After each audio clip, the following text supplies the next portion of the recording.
Hey there, how is everybody? Day 241. Dos cuatro uno. I'll learn how to say that in the hundreds. Seeing I'm sort of taking Spanish at school, pretty brutal semester. I really got to stay on top. I think I'm just breaking even in my studies. I'd like to be ahead for a little cushion. Um, so everything. So my time is very condensed. I've had to change a whole lot of stuff. But that's a big, long story. My name is Tomlin's Nyback. We're here talking about racial issues in America. This is 365 days towards racial change. Uh, I just like to give us an account review of my concerns, the black mind, what's the black intellect thinking, how are black people understanding their world mentally, are blacks in the mental space to have know-how to extract some of these excellent wealth and resource issues from America. And the white mind, how are white people getting along? Their position of favor in America, oh, how they move in the world. Yeah. Well, do they feel any responsibility around that? Any humility? You know, some do, some don't. If we go as far as to the extreme to white supremacy, as far as exclusion, separation, and stuff. There's elements of some of that message here for black folks. I don't think we're as extreme. We're not as extreme as that, and we're definitely not advocating any violence here, uh, just because a person are different. We're just being honest about how the game is played and how to get. We're kind of fixed inside the rules. We want to get outside, make some change, get some favor for us black folks. But the white folks understand their space. Those humble ones. The white folks I associate with mostly. Financial literacy, another big concern. Looking at inflation. What is inflation and stuff? Inflation. You say, well, my understanding for the longest time was rising prices.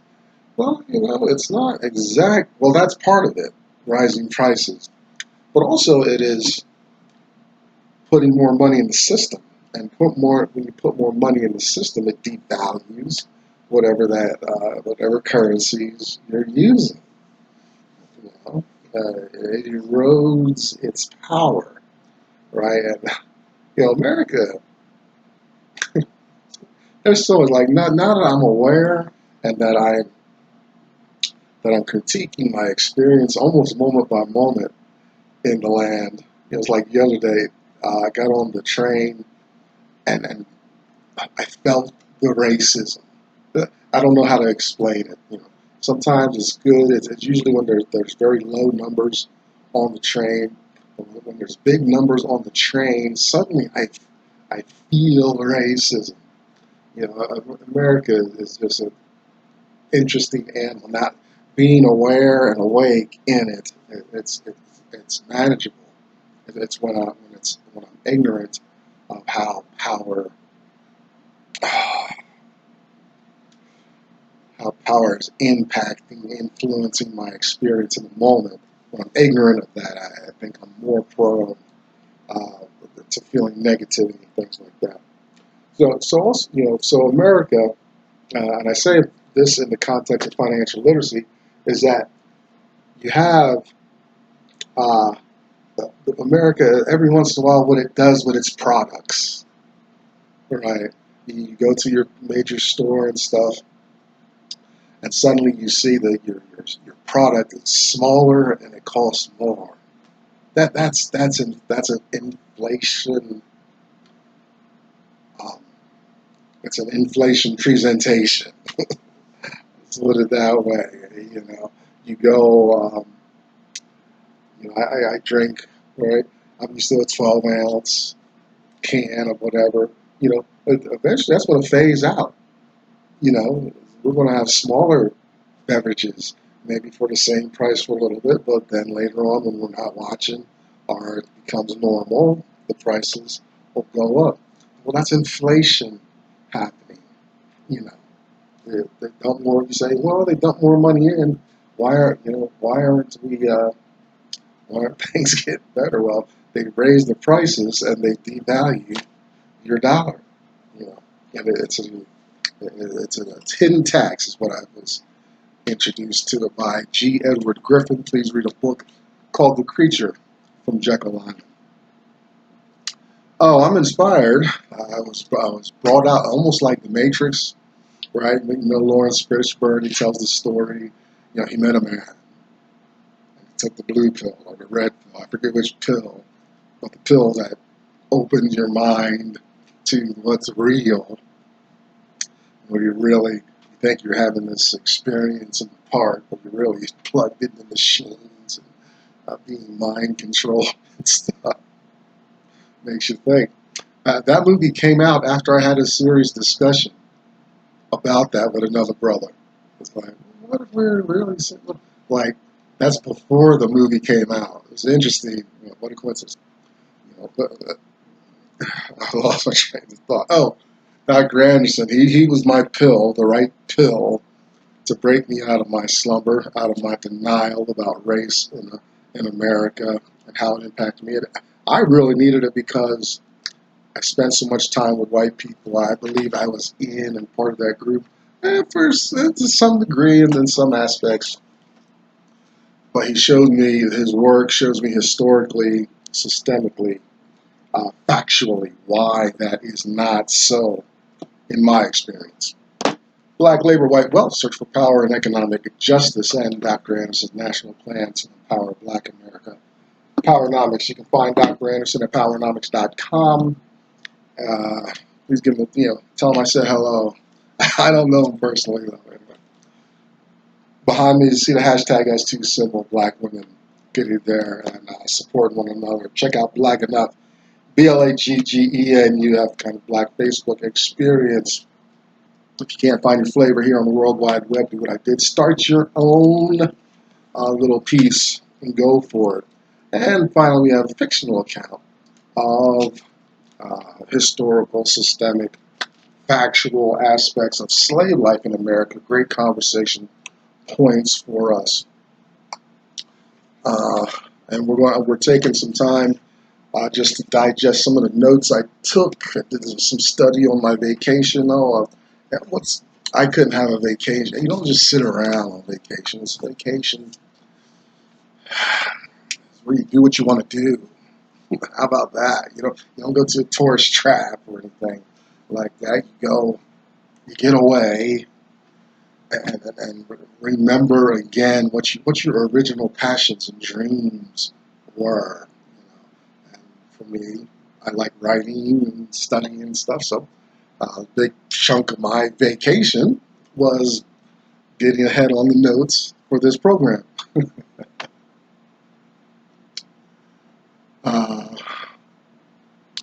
We are, as this is day 241, a Black History Reader, where we'll be in here a couple more days.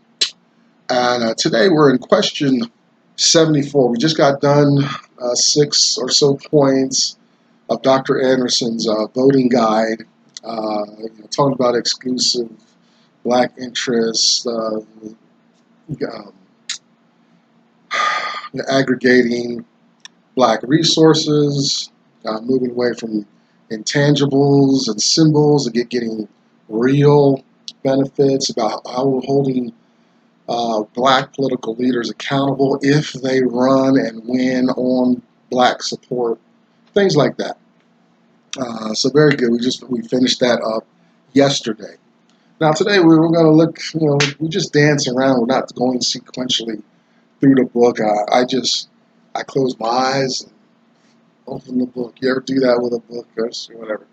A lot of people do it with their respective religious texts to see what their God wants to tell them. Oh God, I don't know what to do. That's about the same way I do with Dr. Anderson's books. I've read them all. I've read all the three I have, and so we just dive in. Let's just dive in somewhere. It's all going to come full circle on us eventually. All right, but today's question 74. And question 74 is a good one. Were any attempts made to save John Brown from the hangman's noose? John Brown, born 1800, died. He was hung on December 2nd, I think, 1859. Attacked a place called Harper's Ferry, West Virginia, with his children and the support of some other black individuals, unnamed. We're going to talk about that in a minute. August of 1959. And Dr. Anderson, he puts the scene. It's a year before the Civil War is going to break out, and just running up to the Civil War is a big part of the conversation is around black people, slavery, and things like that. We've got a constitution by then and stuff like that, but the problem is history, and the way I was taught history, it says it's like we had the Civil War to free the slaves, and it makes it sound like such this. Oh, the white men of the North were so altruistic and caring. Their morals were so much better than the white South, and oh boy, they want to fight. These white men are going to fight each other to free the slaves and all that stuff. And that's the way it appears. And then we turn Abraham Lincoln into this civil rights god and things like that. So he's got this big statue in Washington, D.C. I was just there recently. I respect the man and his work. It's over probably two stories, big, Abraham Lincoln. But this argument about freeing the slaves, it's not some moral pivot that the North is trying to impose on the South and things like that. The reasons, we touched on them periodically here, but the reasons are about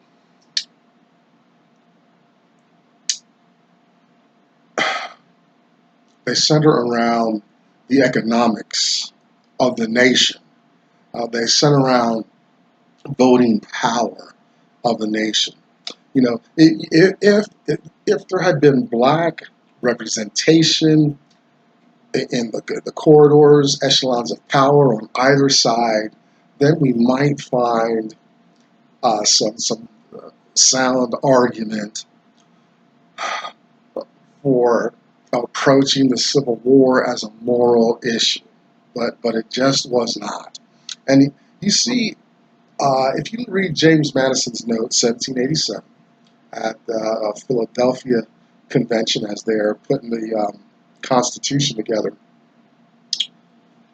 you actually see these tensions there, right?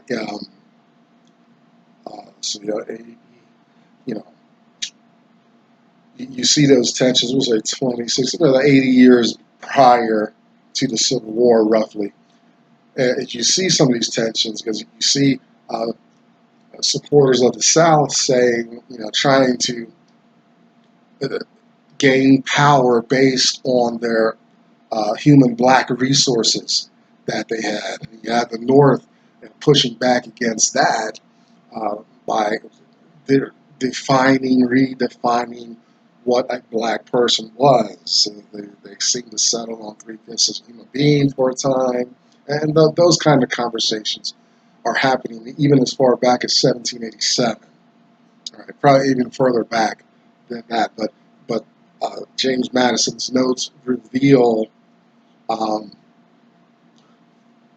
it looks benign on the surface, but underneath The white men gathered there are trying to secure some long-lasting uh, power structures in the new nation.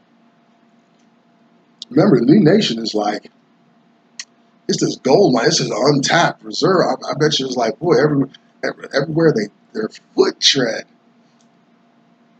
they got a feedback of wealth and resources. So the conversations, oh, they might have been very civilized before the war, but you better believe these economic and political issues of power were very much alive and real. Um, the deadly seeds being planted in America. So it's a year before the Civil War.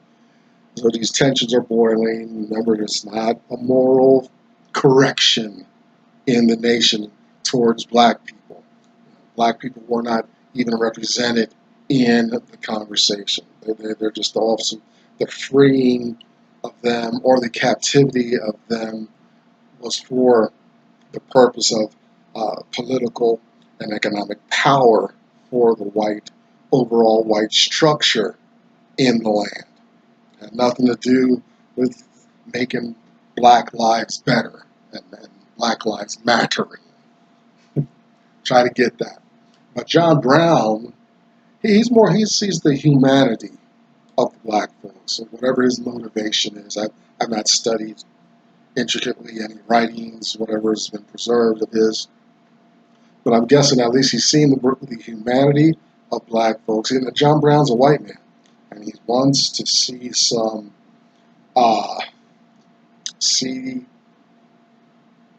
black lives for black people better. So there's a moral. I haven't found any evidence or proof to disprove that motivation, but I sense John Brown's motivation for what he did as a moral, some moral definition, moral motivations. It wasn't that the black people were fodder in the economic and political structure. That silent, impotent pawn being moved around on the political chessboard. He saw the humanity of black people and wanted to make some change for them. Uh, he's labeled a fanatic, of course, and to be so aggressive about wanting change for black folks. So it's August 1859 attacks Harper's Ferry, West Virginia, with some of his children and some unnamed black folks. And I insert the unnamed black folks because where John Harper was buried, North Elba, New York. We're going to review this quickly again afterwards, but on the plaque it says here's John Brown, 12 followers, but then there's 10 white names on there. He's missing 2 out of the 12. The other 2 were black folks who were there, who were executed along with Brown. If a few came to his aid, what could they do with this violent, armed uprising against the establishment? It's West Virginia, so it's a slave state, and how do they? What are they going to do with John Brown? Well, his counsel said, "Hey, John, plead insanity. They'll let you off the hook with that. No, the courts don't execute insane people, and so this insanity plea goes way back. You can see that. Let's look way back in the Bible, where David goes to a certain city, but it's a city kind of his enemies. But he's there because he's got to regroup, replenish, and all that. So he drools and he feigns insanity uh, to evade any deadly pushback from this city. So there's an outreach that goes way back into ancient times where insane people, you don't just toss them away like garbage and stuff like that. You care for the insane. John Brown's counsel says, please plead insanity, and the sanity plea is supported. It has a lot of support if he goes that route, because the overall idea for in the white minds is that to uh, um, fight and die for black folks is insane. For black folks' sake. Remember, the war. We're going to have a war about that, but and they're fighting about black folks. That's part of the conversation, argument that brings about this armed conflict. Not the primary, but the fighting and dying for black folks is for political and economic resources, not because there are people who are being treated poorly and are being terrorized domestically, because of their skin color. So it's be insane in the white mind to fight and die for a black person. And his family, comes to John Brown's defense to some degree and says, "Hey, um, insanity runs in our family to a degree. Justice on this. He's made a critical error in judgment. Him and his sons that were with him, and family members that tried to help him." Well, since, I guess, some of the reasoning, probably not overtly stated, is that this may be the first incident. There we have other. We'll talk. Maybe we'll get into Nat Turner later on and stuff like that. Armed uprising on behalf of black slaves, but this was just so over the top, public, sent fear, hysteria through the white community. Uh, that I guess those are some of the reasons for um, the courts throwing precedents out the window and saying, no, we're hanging this guy. That's a dead man. Uh, because this is people, it's a threat, to keep him alive under any circumstance, insanity, uh, terminal illness, whatever, he's still a threat. If we don't, our lack of,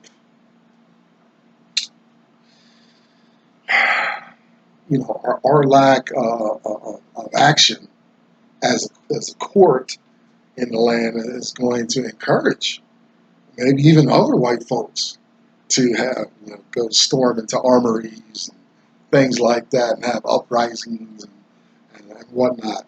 So he's very, the courts are very concerned about that. So they throw precedents out the window and they say, no, we're going to hang him. They're going to hang him. And, some of the other defenses about this is, John Brown's wife wasn't saved. I was like, I don't know where these two families must have been in proximity, all just insanity going on. But his dead wife's insanity, that wouldn't move me much, because those are totally different people. So they're not inheriting the condition from one another. Uh, it's insane to want to fight and die for black folks, and so an exception was made. That they need to make an example of Brown, and they don't want to encourage this. So he's hung December 2nd, 1859. He's buried at a farm, North Elba, New York. I may have been past there. I used to be a truck driver, so I've been all over. I haven't looked it up or anything.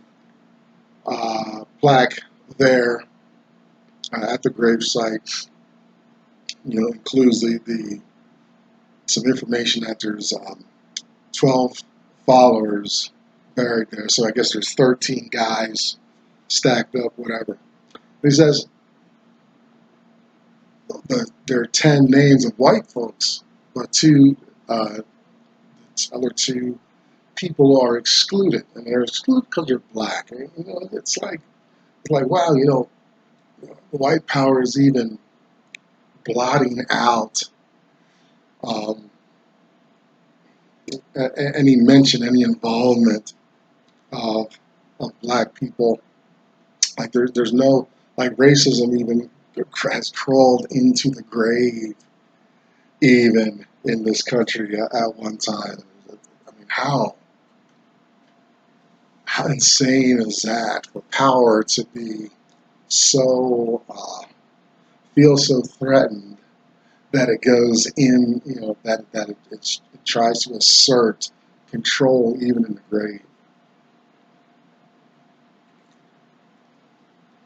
So these two black individuals are not mentioned. Hey, maybe in the by and by, whatever our belief system is, um, you might stumble see two guys that might have been with John Brown.